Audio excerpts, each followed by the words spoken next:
ତାଙ୍କର ଶରୀର ଅସୁସ୍ଥ ଥିଲା। ଅସୁସ୍ଥ କ୍ରମେ ହଠାତ୍ ନିଧନ ହେଇଯାଇଛି। ଆଜି ପ୍ରାୟ ରାତି 12ଟା କାଲି ରାତି 12ଟା 6 ସମୟରେ ତାଙ୍କର ମୃତ୍ୟୁବରଣ ହୋଇଥିବା ଖବର ପାଇଲୁ। ପ୍ରାୟ 65 ବର୍ଷ ଟୁ 67 ବର୍ଷ ହେବ ଅନୁମାନ କରାଯାଉଛି। ଶେଷକୃତ୍ୟ ତ ଆମର କରଣ ସାମନ୍ତମାନଙ୍କ ଦ୍ୱାରା ହିଁ କରାଯିବ।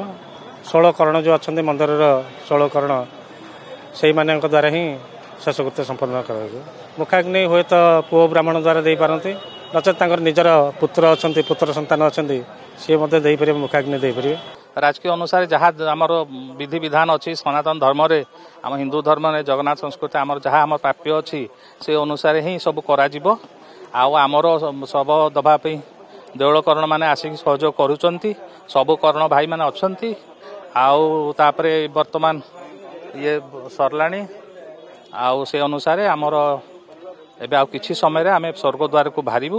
ତାଙ୍କ ପୁଅ ସହିତ ବିଧି ଅନୁସାରେ ଯଦି ମୁଖାଗ୍ନି ଦେବା କଥା ଅନୁସାରେ ଦେବେ, ସେ ବି ଆସି ଯାଇଛନ୍ତି। ନିଶ୍ଚୟ ଆମ ପରିବାର ଜଣେ ଏକଦମ ନିଜର, ସିଏ ମୋ ନିଜ ବଡ଼ ବାପା। ଆଉ ବର୍ତ୍ତମାନ ଗଜପତି ମହାରାଜା ଶ୍ରୀ ଶ୍ରୀ ଦିବ୍ୟ ସିଂହ ଦେବଙ୍କ ନିଜ ସାନ ଭାଇ, ଆଉ ମହାରାଜା ଶ୍ରୀ ବୀର କିଶୋର ଦେବଙ୍କ ଇଏ ସାନ ପୁଅ। ସେ ଅନୁସାରେ ଆଙ୍କୁ ଯଦି ଯଥା ସମ୍ମାନ ଦେବା କଥା ଦିଆଯିବ, ସେ ଅନୁସାରେ ମୁଁ ଆଶା କରେ।